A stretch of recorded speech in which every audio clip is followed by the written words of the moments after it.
Dr. DiCarlo graduated from the University of Georgia with a Bachelor of Science in Biochemistry and Molecular Biology with a minor in Public Health. He earned his doctorate in medicine at the Medical College of Georgia. He completed an internship in general surgery and residency in urology at the University of Kentucky. He is a member of several professional organizations, including the American Urological Association, and has co-authored a variety of publications. Dr. DiCarlo specializes in general urology, including the treatment of benign prostatic hyperplasia, kidney stones, and lower urinary tract symptoms, as well as minimally invasive and robotic surgery for urologic cancers. In addition to providing compassionate care, he focuses on patient education and shared decision making with his patients. We have a lot of great content to cover tonight, so Dr. DiCarlo, I am going to turn it over to you to get us started. Great. Thanks, Abraham. Sorry, everyone, for the technical difficulties. Had it all set up on my work computer here at home and issues with our internet connection. So now on my home desktop. So we'll try and hope that this goes without a hitch, internet-wise. And if you guys have any issues hearing me, let me know.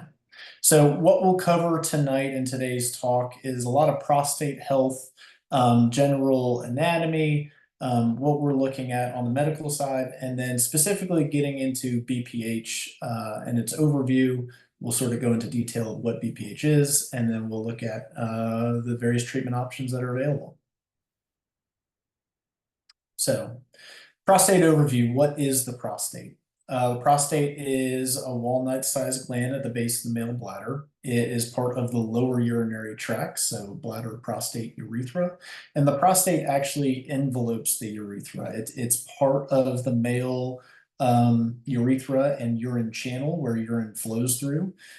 Some of its functions, it can produce fluid that transports sperm during ejaculation. It also works a little bit with testosterone metabolism and things like that.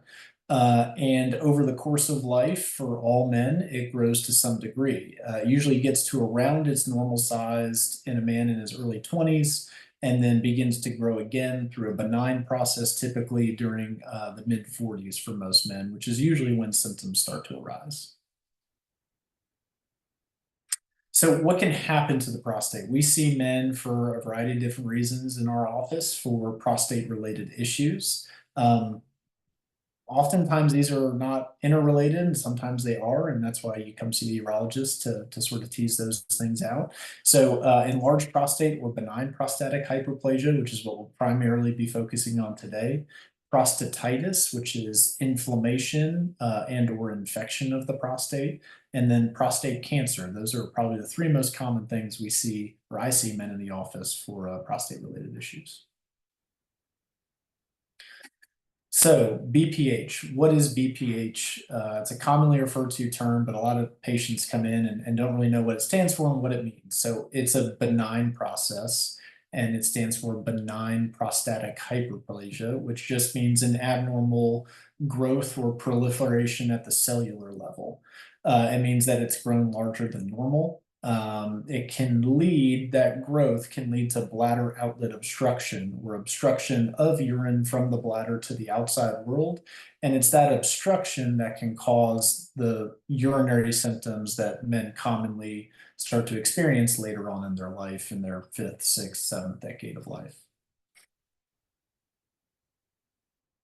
So, common question, does BPH mean I have prostate cancer? No, it does not. Oftentimes, prostate cancer is unrelated to any urinary symptoms. There are rare instances where it can be, but vast majority of times, prostate cancer does not present with urinary symptoms, and that's because prostate cancer hangs out on the edges or the periphery of the prostate. BPH sort of grows in the central portion of the prostate where urine flows through the prostate. And so those two processes are often unrelated. BPH does not cause prostate cancer. It is not prostate cancer. It may coexist with prostate cancer. You can have both at the same time, but usually your BPH is not causing your prostate cancer and vice versa. People come in and ask about their PSA levels in relation to BPH. PSA is done for prostate cancer screening. It does not, or is not commonly typically used to distinguish BPH from prostate cancer, but both processes can cause elevated PSA levels, and that can be confusing, and that's why you come into the office and you rely on us to sort of tease those things out. There's nuances and subtle differences that we look into. So normal versus enlarged prostate. As the prostate goes, like we've mentioned a few times, it causes obstruction of the urinary channel. Essentially, it puts pressure on the urethra and it causes various bothersome urinary symptoms. It's that obstruction of flow and the bladder having to generate a higher pressure to push urine through that causes the bothersome urinary symptoms. And those symptoms we'll get into, but it's things like weak stream, difficulty starting, getting up at night to go, stopping and starting in the middle of the stream, things like that. A kind of difficult concept to get across sometimes, but sometimes prostate size doesn't correlate with the degree of the obstruction or the severity of symptoms. I mean, I've seen plenty of men who have massively enlarged prostates, 10, 15, 20 times above the average size. But if urine flows freely through that enlarged prostate, it doesn't cause symptoms and doesn't really need to be addressed. On the flip side, I've seen plenty of men with small prostates and it grows in just the right way where it obstructs the urine channel and guys are miserable. So it's kind of an interesting issue that we talk with each patient about. So, like I mentioned, what are the symptoms of BPH? Men can experience all or just a few of these, but frequent urination, day and or night, the sudden urge to urinate, dribbling after urination, weak stream is a common one, a sensation that the bladder is not completely empty, having to go back and urinate a second time shortly after a urination, trouble stopping and or starting, or even in more severe cases, an inability to urinate at all. So big point of emphasis for me and a lot of urologists, BPH is a quality of life issue, and it can be pretty impactful. And that's what I try to get across to all of my patients is, there's plenty of patients out there who are suffering with this issue, but because their dad did it, or their neighbor, their uncle, or their friend, their golf buddy, whoever it may be, they just think it's normal and they put up with it when in reality we have ways that we can help. So 95% of men with moderate symptoms are unhappy. 51% of men say that BPH interfects with an aspect of their normal life. Up to half of men can have sexual problems associated with their lower urinary tract symptoms. And it can also impact your family's life, your partner's quality of life, getting up at night and waking her up or having family members worry about you. So it's a quality of life issue that a lot of men put up with, when in reality, we have a lot of safe, simple, easy ways to improve your quality of life. So who can get BPH? It is one of the most common issues out there for men as they age in the United States. So certainly the most common prostate specific problem, 50% of men after age 60, and those numbers just go up the farther along you get in life. And it can affect approximately 90% of men after age 85. So all of that put together in the United States, that equates to 14 million men in the United States who have had lower urinary tract symptoms. Certainly there's a couple of risk factors. Genetics goes into it a little bit, but we found that, higher BMIs, overweight, obesity, lack of exercise can increase the risk of BPH. So how is it diagnosed? It kind of goes into a couple of different things. Certainly getting a sort of history-focused physical exam, a prostate exam, a rectal exam, certainly. Part of the workup is usually a PSA test because we want to be mindful of the risks or impact of prostate cancer in relation to how we may treat you. We often have folks undergo in-office testing, which is related to us testing how your urine flows or how well you empty your bladder with an abdominal ultrasound in the office. But a big part of diagnosis is history and questionnaires. There's some validated questionnaires out there that assess degree or severity of symptoms. And I use that pretty, judiciously in my practice to monitor not only your initial symptoms, but your response to therapies. So those are simple questionnaires we have everyone fill out when they first come in, related to how severe their symptoms are and how it impacts their quality of life.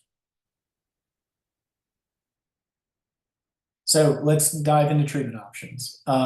There's a large spectrum of treatment options that are available, and we'll sort of go through each of these.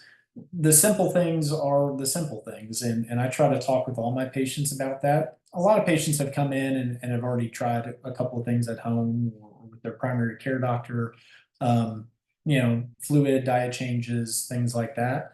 And then as things progress and the symptoms get more severe and bothersome and more impactful on quality of life, then we're talking about starting medications and or even talking about some minimally invasive therapies or procedures to get you peeing better.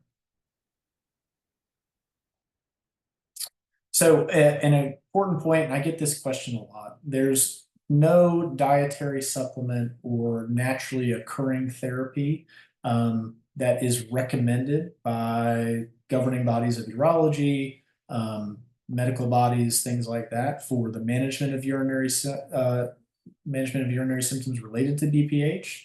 That includes saw palmetto, urtica dioica, all the things you see at the gas station or the health food store, things like that. That being said, those are general recommendations. I try not to discourage folks if that is what you prefer over pharmaceuticals or procedures. But we don't have good research or good validated studies to say whether or not those things are helpful and or harmful. I just encourage patients to do their due diligence, their research, and exercise caution, and sort of go from there. So watchful waiting is kind of a simple term, but it's often just lifestyle modifications, adjusting fluid intake, maybe some medication use like alternative medications, not prostate-specific medications, and monitoring symptom progression. This is good for men with mild symptoms who don't have a significant impact on quality of life and or have a lot of other medical issues or concerns and can't tolerate more medications or more procedures. So for those men with mild symptoms, you can always just watch and wait and sort of see how your symptoms progress. And when they get more persistent or more bothersome, then you come back and see us and we get you started on medications or talk about procedures. Once those medications do become more bothersome, usually first line therapy for vast majority of patients is medications. There's a common class of medications called alpha blockers. Those medications are well validated, been used for a long time, safe to use. They help relax the muscles in the bladder and the prostate, really just help relax that prostate channel, open it up a little bit, let urine flow a little bit easier, and can improve the urinary symptoms. They do have side effects, just like every medication. Those can include decreased blood pressure, dizziness and or fainting, fatigue, drug interactions with other medications, and decreased ejaculation for some men. A second class of medications that's commonly used is called 5-alpha reductase inhibitors. This is a class of medications that actually is designed to stop the growth or shrink the prostate. And that is done by lowering the production of one of the sort of subtypes of testosterone. So side effects are related to testosterone often. So erectile dysfunction, decreased libido or sex drive, ejaculatory dysfunction. It's good for men who are looking for a little bit more with medications, but it takes a long while to take effect. And for those men who are having more moderate to severe symptoms, usually we're progressing you past this point. These are for more men with mild symptoms who are looking for a little added boost. And then once the symptoms become bothersome enough to the point where the medications that you're taking are not alleviating the symptoms or they've recurred despite being on the medications for a long time, side effects with medications, or you're just tired of taking more medicines. You've already got a handful of pills in your pill box from your primary care doctor and you don't want to take another, or you want to get rid of one even. Then you come in and we talk about these procedures that are available. Resum is sort of the first one we'll talk about. It's an outpatient therapy that can be done in the office, uses natural energy stored in water vapor to shrink excessive prostate tissue.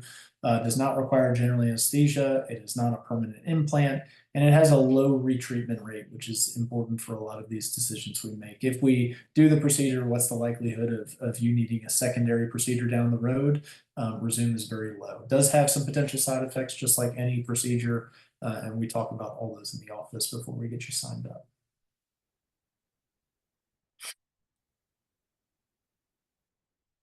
So here's a little video for Resum water vapor therapy. I'll go ahead and let the video play, and we'll give you a little demonstration. Resum water vapor therapy is a non-surgical treatment for BPH. Resum uses the natural energy found in steam to shrink the prostate.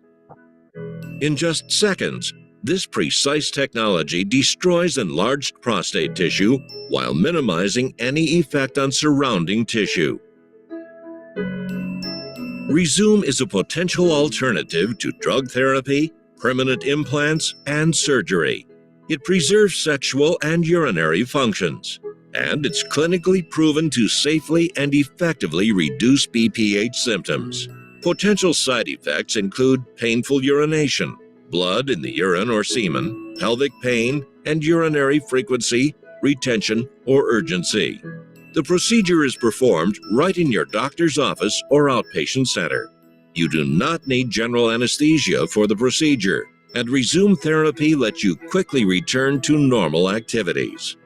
Talk to your doctor about Resum if you're no longer comfortable with your BPH symptoms. Drug therapy isn't working for you.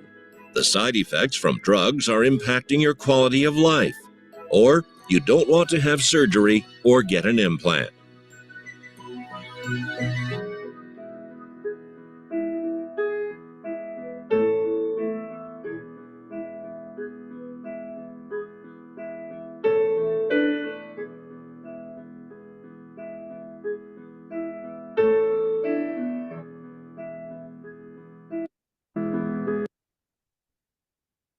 And yeah, just Abraham, before we play this video, let me, I'll touch a little bit on Resum. I think it's a great therapy that can be done in the office, like the video said, does not require general anesthesia, is not an implant, and it works really well for a lot of various shapes and sizes of prostate, which is very important for me and us when we're deciding on these procedures, because there's so many procedures out there on the market now. And we'll go through more of those as we go through this talk. But Resum is really nice because you can sort of tailor it to a lot of different shapes and sizes. And we can go ahead and play the patient experience video as well.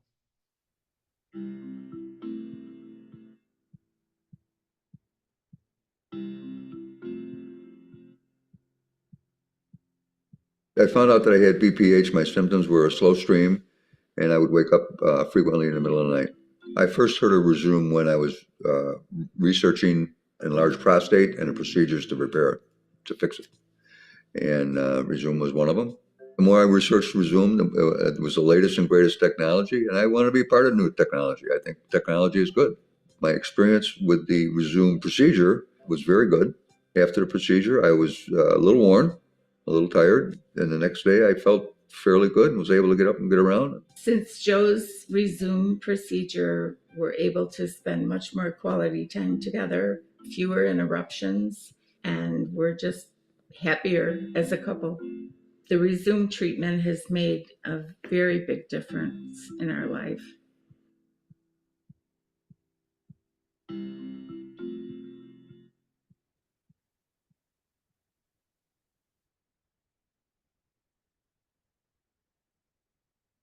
So that's all about Resum. We'll touch on some more of the procedures that are out there for urinary symptoms related to BPH as well. So prostatic urethral lift, or you may hear it referred as urolift. Also an outpatient procedure, does utilize a permanent implant, so something that stays in the body. It basically displaces or holds the enlarged prostate tissue out of the way, so it no longer blocks the urethra. No tissue is necessarily removed, it's simply displaced. Does have a higher retreatment rate compared to Resum and some of the other procedures that are out there, but also a good, effective way of treating BPH for those men who are interested and good candidates for it. And this is one of those procedures where I believe you have to be the right and specific candidate for it based on your prostate shape and size. And we do a workup before, we decide on any of these procedures to delineate that information and try to tailor the procedure to your anatomy. Does have side effects, just like all these procedures: painful, frequent urination, blood in the urination, occasional pelvic pain, urgency, stones, things of that nature. So green light laser therapy, another good way to treat BPH. Outpatient procedure uses a laser to vaporize or almost melt away the prostate tissue. So tissue is removed, the channel is open to allow urine to flow freely and reduce urinary symptoms. It does require generally anesthesia. So it's usually done in the hospital or at a surgery center that has anesthesia capabilities. It does not require a permanent implant, and it has a low retreatment rate similar to the resum procedure.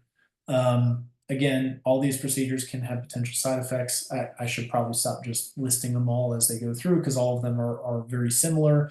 With this procedure, there's a little bit higher risk of narrowing of the bladder neck, or what's called a bladder neck contracture, but those are pretty few and infrequent and common, but more common than resum or urolift.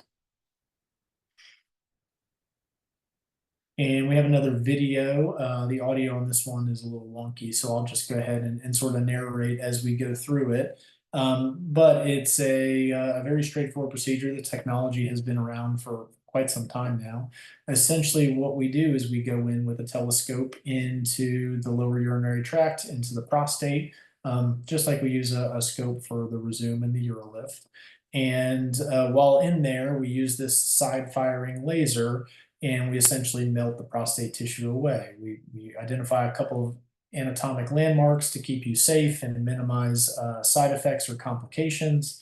And then we simply shave down the prostate using this laser. So you can see that this channel is very narrowed from the enlarged prostate. We go in with the scope, laser is fitted through the scope, and then we use that laser to, it's almost like a little, paintbrush that you use to melt away the tissue. And that opens the channel over time. The procedure is pretty quick, it's simple, takes anywhere from 30 minutes to an hour based on the prostate size. The benefit of it compared to some of the other hospital-based or generally anesthesia-based procedures is that it's outpatient. So you can go home the same day. You'll go home with a catheter, which we would do with after any of these procedures. And after a couple days, we get the catheter out and let you pee on your own. When the catheter's out, there's this wide open channel like there on the right for urine to flow through.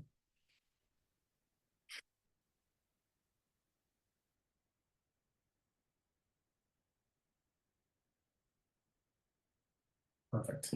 TURP, or transurethral resection of the prostate. This is sort of the old school gold standard of urology, the procedure we've been doing for a long time that everything gets compared to.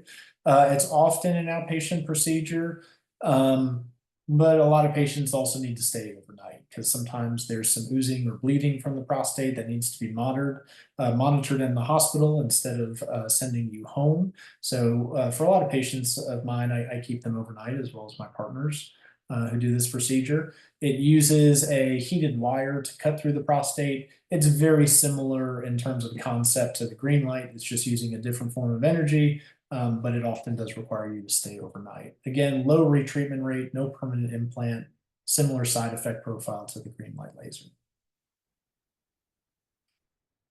Prostatectomy. So this is a pretty specific one for those patients who are researching. This is not a radical prostatectomy, which is what we do for prostate cancer. This is what's deemed a simple prostatectomy, which is a surgical procedure under general anesthesia, and oftentimes nowadays a surgical robot, where we remove the inner portion of the prostate using the surgical robot, and we get there using a couple of small incisions on the abdomen or belly, and we sort of come at the prostate from above, core it out using the surgical robot, leave a wide open channel.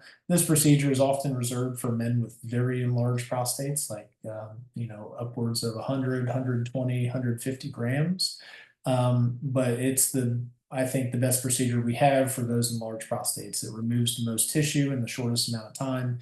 It is safest for you. It does have a healing process because, of course, it's an abdominal surgery and not a endoscopic procedure in the urethra. But when done for the right patient, it works very, very well. Has a low retreatment rate, does require general anesthesia, does require an overnight stay in the hospital, does have general surgical risks.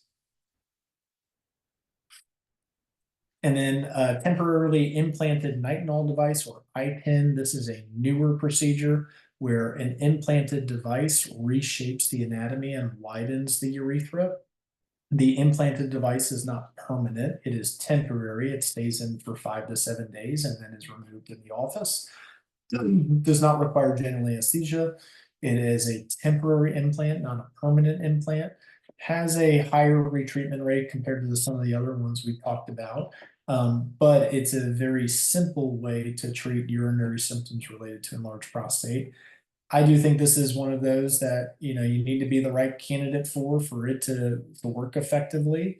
While the temporary device is in, it can be, I'd say, mildly uncomfortable, not anything terrible. But there's been good success in sort of the early outcomes and phases, and I think it's a very viable way to treat these urinary symptoms. But again, you got to be the right candidate for it. Aquablation therapy, also a newer therapy that's out there on the market, has gained a lot of popularity. It is often outpatient, a procedure in the hospital that often requires an overnight stay, similar to a TURP. It uses a combination of robotic technology and a pressurized fluid jet to remove prostate tissue. I always equate it to a power washer, because that's essentially what it is. So a high-powered water jet that clears out that prostate tissue. Does require general anesthesia, not a permanent implant. Does require an overnight stay. Relatively low retreatment rate, but it's an effective way of treating these more enlarged prostates. Can have some irritative symptoms for a week or two after the catheter comes out from the inflammatory changes in the prostate from the water jet, but otherwise a very, very good way to treat BPH. Tuna or transurethral needle ablation.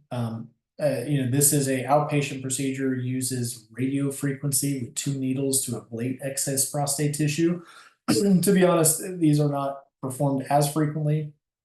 In my practice, I have not really done many of these at all. I have partners who used to do them who I'm sure would still do them, but a lot of us have moved on to some of the newer technologies that are out there. High retreatment rate, does have a risk of stricture or scarring of the urinary tract, but doesn't require general anesthesia, doesn't require a permanent implant. If you're a patient out there who's interested in this in particular, I'd be happy to talk with anyone about it.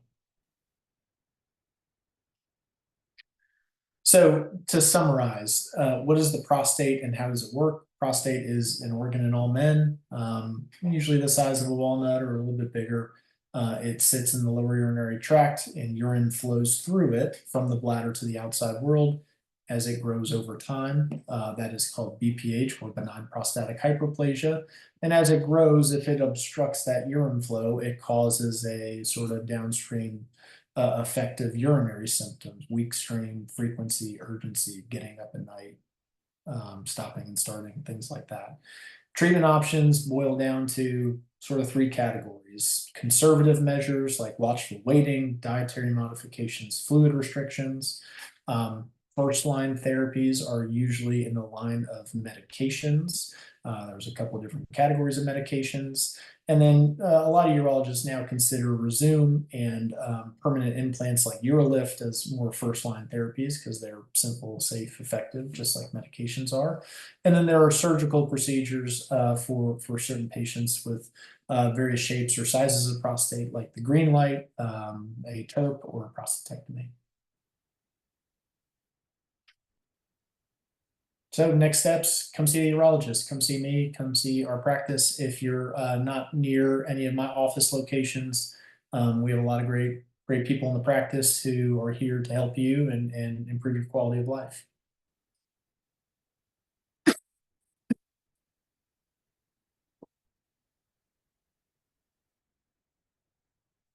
So I'd be happy to take any questions if there's any out there from the crowd. Important note before we start though, this QR code will, if you scan it with your smartphone, if you don't know how to do that, simply take out your smartphone, open up the camera app, just hold this over the camera on this. A link will pop up. You click the link, it'll take you right to my scheduling page. If you'd like a appointment sooner rather than later, we have some prioritized appointment slots for those patients who attended the webinar tonight. When it asks you for your reason for visit, simply type in webinar and you'll be getting a prioritized slot in very short order. And I'd be happy to see anyone if you're interested in talking about your BPH or your urinary symptoms. All right, perfect. Dr. DiCarlo, I'm going to go ahead and field some of these questions that were submitted in the chat. Sure. Yeah. First question that we have here, the therapies that reduce tissue, how would you go through the urethra? Yeah, so all of these procedures, except for prostatectomy, which is the surgical procedure where we go through the abdomen, are all done with a small telescope in the urethra. So through the penis into the urethra, where we go right into the central portion of the prostate. If it's done, all the procedures are small. The office-based procedures, we use the same scope and it's well tolerated. Really, the procedures that we do in the hospital, we do it under general anesthesia, not because of the telescope, but because the energy, related to whatever procedure we're doing can be uncomfortable. So, but yeah, through the urethra, through the penis, it sounds uncomfortable. Oftentimes, if we're doing it in the office, we have some sedation available, some numbing jelly that we put in, some lidocaine jelly, and patients tolerate it very well.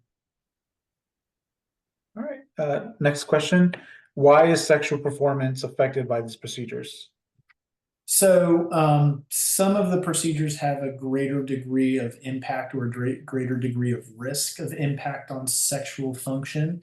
And that's really not necessarily always erectile function. I think that's a much lower risk of that being impacted. Same thing with libido, sex drive, things like that. It's really ejaculatory function. When we clear out some of the prostate tissue, some of the prostate and that prostate channel is involved in the process of ejaculation. So pushing ejaculate and semen forward so it comes out during orgasm, during intercourse. So some men who have things like a TURP or a simple prostatectomy or a green light have a slightly higher rate of ejaculatory dysfunction. And let me simplify, it boils down to decreased volume of ejaculate and or dry orgasms. Procedures like resum, urolift, I-tend have done a lot better of minimizing that risk. And so they are able to maintain that ejaculation and the volume associated with it. But the other procedures, you do have a risk of decreased ejaculate. Not dangerous or harmful is what I tell all patients, unless you're trying to get pregnant and have a kid, which a lot of men who are dealing with this issue are past that time in their lives. But it can be bothersome to some men. But I feel like counseling and letting you know that beforehand, I think most men are not bothered by it. It's just the surprise of it that is bothersome to them, if I don't tell you. All right, next question. Would a glass of wine or a beer a day affect the prostate? I hope not, because otherwise I'm out of luck. No, it will not. Certainly not. Maybe not every day great for your overall health, depending on who you talk to out there, but I don't think that's a major issue for most people. As long as you're not over consuming on a daily basis, a glass of wine, a beer in the evening, it's certainly not going to impact your prostate. May, depending on when you drink it, may increase how much urine you're producing at night and make you wake up one or two more times to go to the restroom. So sometimes better to get that down during dinner, before dinner, and try to restrict your fluids in the evening to minimize the nighttime urination. But for your prostate health specifically, totally fine. All right, next question. Would aquablation be considered first-line therapy? I think, yeah, I mean, it's depending on how you look at it. I think the way I think about these procedures, Resum and Urolift are so simple and easy and done in the office and low risk because we're, not exposing you to general anesthesia and the cardiac and vascular risks of that. So I think of those as sort of 1.5 line therapies. I think of green light, aquablation, simple prostatectomies, procedures that are requiring general anesthesia. Those are sort of the second line therapies. So I think aquablation more fits in that second line therapy. But, I guess an important concept we didn't touch on is that there doesn't have to be a stepwise fashion through first step, second step, third step, dietary, medications, procedures. I have plenty of patients who come in and they're already miserable. They don't want to take any more medicines. And they just want to go right to a procedure. That's totally fine. It does not have, you don't have to fail one to get to the other. All right. Another question. What happens to the urethral wall from treatments that go through the urethra walls? Do these Good walls have question. to heal? Yep, very good question. So with the procedures where we're removing tissue, or even Urolift where we're not removing tissue, the urethra does have to heal. Your body will take care of that on its own. It will heal up just fine. But especially for the tissue removing procedures, the Resum, the green light, the TURP, the aquablation, the simple prostatectomy, we have to leave a catheter in to let that tissue heal. And it heals quickly. It can heal within 2 to 3 days. But we do leave a catheter to allow that area to heal. And it essentially just reforms into the lining of the urethra. The cells regenerate and they stay continuous and connected. And it's pretty remarkable what your body's able to do just with a little drainage with a catheter. All right. I think we're rounding up here. Our last question for the night. What can happen if we wait too long to treat our BPH? Good question too. For vast majority of men, the symptoms are going to worsen. Depending on how old you are when your symptoms start or how severe they are at the time that you recognize them or get diagnosed. There is, I think, an important point of emphasis that we didn't touch on today either. So another good question. Excuse me. Over time, if you do nothing, there is a small risk that you could put your overall bladder health at risk. Basically, if the prostate grows slowly over time and men ignore it, because again, they think my dad, my grandfather, my uncle, my neighbor, they all did this. Over time, that bladder can be put on just long-term undue stress, and you can develop bladder failure if you overwork your bladder. There's two things I always equate it to try to explain it to folks. It's sort of like if you have high blood pressure that goes undiagnosed and untreated, you're putting yourself at risk for heart failure where the heart stops pumping adequately. So same thing, the bladder pumping against a obstruction or an increased pressure from the prostate can lead to bladder failure, and that can be permanent, where no procedure or therapy can regain that bladder function and can cause you to be dependent on some form of catheterization for the remainder of life. The other way I always explain to folks is it's sort of like if you try to do curls over and over every single day constantly, your bladder is constantly filling and squeezing and never really gets a time to rest. Eventually that bicep muscle is going to fail and you're not going to be able to lift anything else. But the nice part about your bicep is you can just give it a rest and come back to the gym tomorrow and work them out again. Your bladder muscle never gets a rest. So it can go into permanent failure. Not a high risk. So I always tell folks, just keep a finger on the pulse of your urinary symptoms. Don't ignore them and let them get worse. Come in and see me, come to your follow-up visits, and let's sort of monitor things. And that's where I think those questionnaires come into play a lot, is we can monitor your symptoms just based on your questionnaires, where I can see things have gotten worse over the last 1, 2, 3 years, and you may not even realize it. So that's when we talk about those things. All right, awesome. Thank you so much, Dr. DiCarlo. And I want to thank everyone again for joining us tonight. Thank you for your patience at the beginning as well as we got things sorted out. Dr. DiCarlo, I am going to throw the mic back to you for any closing remarks or recommendations. No, thanks everyone for tuning in on a Monday evening. Appreciate your time. Hopefully You guys can come into the office and you know, even if you're not dealing with severe symptoms, you know, just come say hi, say hello, and thanks all for tuning in. And if you have any questions, you know, find a way to reach out to me. I'd be happy to help. Awesome. Thank you so much, Dr. DiCarlo. Hope everyone has a great night. See you, everyone. Thanks.